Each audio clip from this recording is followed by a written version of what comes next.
उससे पूछा, चाचू से खफा तो नहीं हो कि यूनिफॉर्म लेके नहीं दिया?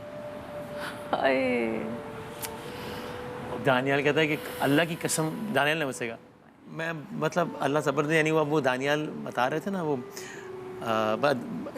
इन लोगों के जहनों में इतने ऐसे मनाज़र होंगे कि अल्लाह ताला इनके लिए आसानियाँ करे। इलाहिया। वो जो उमर कह रहा था ना, दानियाल से कह रहा था उमर कि मुझे नया यूनिफॉर्म लेना है। हाँ। अच्छा, उमर की तरह आदत थी, वो 3-4 दफ़ा कहता था, फिर वो नाराज़ हो जाता था। अच्छा। हाँ, मतलब इवन मुझसे भी वो लाड कर लेता था, तो चाचू से तो बहुत ही। तो उसने ना, दानियाल ने मुझे बताया कि उसने 3-4 दफ़ा ना ये कहा कि, और मुझे बड़ा रोना आया दानियाल ने मुझे बात बताई तो, कि मुझे यूनिफॉर्म लेना। उसने कहा ले देंगे, अभी थोड़े दिन बाद जब शहर जाएंगे तो ले देंगे, ऐसे कुछ कहा। तो उसने फिर नाराज़ होकर 2 दिन बाद कहा कि नहीं चाहिए, नहीं लेना। उसके 1-2 दिन बाद ये हो गया वाक़या। दानियाल मुझे इतना रोना आया जब दानियाल ने ना मुझे कहा कि जब मैं लेके जा रहा था बाइक पे, कहता बाइक के बाद जब मैं उठा के लेके जा रहा था ना, तो मैंने उमर से पूछा, दानियाल को अंदाज़ा हो गया था कि अब तो उस वक्त अंदाज़ा हो गया कुछ सिचुएशन ख़राब है। कहता है मैंने उससे पूछा, चाचू से खफा तो नहीं हो कि यूनिफॉर्म लेके नहीं दिया? और दानियाल कहता है कि अल्लाह की कसम, दानियाल ने मुझसे कहा कि वो उस हालत में भी ना उसने मुझसे ऐसे नहीं खफा नहीं हुआ। कहने का मकसद है कि अब वो एक बात सुन के मेरे जहन से नहीं निकल रही, अब जिनके साथ ये लम्हे बीते होंगे उन पर क्या गुजर रही होगी।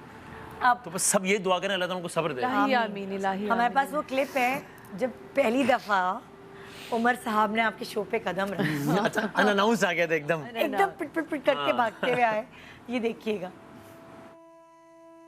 ये कौन बच्चा है? ये कौन है? अस्सलाम वालेकुम। ओए मेरी बात सुनो। ये सही।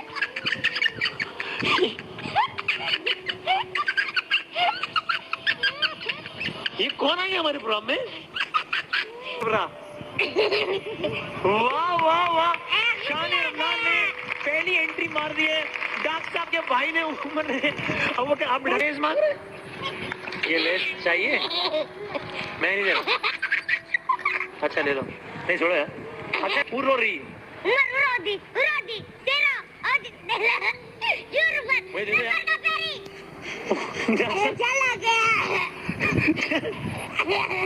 चौंका होते थे आपकी ट्रांसमिशन पे कि मतलब एक रिलीजन की बात हो रही है, एक सारी चीज़ें, और ये जब आते थे तो ऐसा हो ना, रोज़े के आलम में एक ऐसा ना रिलीफ फील होता था। भाई चूंकि हम नशरियात बहुत जल्दी शुरू हो जाती है, रोज़ा होता है, थकन, तो जब ये सेट पे आता है ना, ये अपने सेगमेंट से बहुत पहले सेट पे आते थे, ऐसे ही बस यानी मज़ा आ रहा था।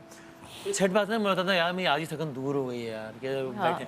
इसलिए व्यूअर्स ने भी देखा होगा, इनका सेगमेंट बाद में होता था, मैं इनके सेगमेंट जब ये आते थे ना सेट पे, तो मैं ऑन एयर ही डॉक्टर साहब और साहब ठीक है, मुझे लगता चलो यार जरा कि ताज़ी हवा का झोंका आते सारे आपको ये ना बड़ा रिलैक्स वो भी करते जा रहे थे, आहिस्ता आहिस्ता आप इनको अपने सेगमेंट्स में ऐड करना। जी। वो इसमें भी बैठ रहे हैं, बैतबाजी हो रही है, इसमें भी बैठ आप लोगों की तकरीर हो रही है। आप लोग ये देखते ही देखते, मतलब कितने साल इन्होंने, ये कितने साल से ट्रांसमिशन? 4 उम्र तो 4 साल से कम से कम, उससे पहले जैसे अहमद आता था काफी 7-8 साल हो गए नशरियात, हमको पता नहीं कितने, उनके साथ फैमिली तो पूरी आती थी ना। अहमद और अबू बकर तो पता नहीं 8-9 साल हो गए, तो बिल्कुल ही यानी एक वो हो गया ना, वो केमिस्ट्री आप लोगों की ना, इतनी कोई प्यारी केमिस्ट्री बन गई थी। सामने बड़े हुए ये बच्चे, मतलब आप देखें अहमद के दांत पूरे अब आए, अभी की ये क्लिप देखें और अब आप अहमद को देखें तो अहमद तो बड़े हुए हैं। हमेशा होता था कि दानियाल मुझसे अक्सर पूछता था भाई वो किसी क्या तैयारी कराऊं बच्चों को, और कोई तैयारी शहरी नहीं यार, बच्चों को ले आओ बात करेंगे, गप मारेंगे, तैयारी शहरी क्या है, गप मारेंगे।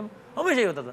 ज़्यादा से ज़्यादा ये होता था कि मैंने अगर ऑन एयर कह दिया है कि भाई कल जो है ना सब आयतुल कुर्सी की 2 लाइनें याद करके आएंगे, तो मैं कहता था यार ये हो सके तो याद करवा, वरना मैं कहता था, मैं 5 करोड़ मरतबा दानियाल से जुमला का है, लेट इट बी नेचुरल।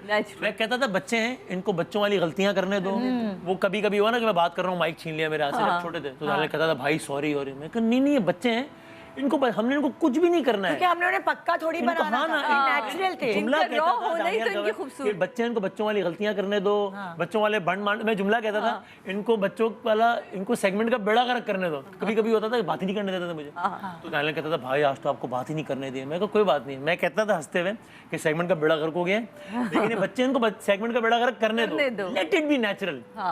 बिल्कुल एक घर वाले एक ताल्लुक था कि बस आओ बैठो यार। और वो आपको पता है स्क्रीन पे दिखता था, आपकी नशरियात के साथ लोगों का जो कनेक्शन था ना, वो एक्चुअली इसलिए भी हमारे बच्चे, मतलब मेरी मीरब बड़ी हुई है, वो आपके मैं फोन में मैसेजेस करके, वो मीरब वेट करती थी और मीरब कहती थी ओ मम्मा मैंने ये याद कर लिया, जो टास्क को ये देते थे अगले दिन मीरब को वो टास्क याद होता था। उमर को ना हम इस तरह याद रखना इंशाल्लाह, बिल्कुल, ये हंसते हुए याद रखेंगे, हंसते मुस्कुराते। और उनके अब्बा की बात सुनकर तो और दिल बड़ा हो गया। बिल्कुल, एक बहुत रिलीफ मिला है पता है, उनके अब्बा से बात करके।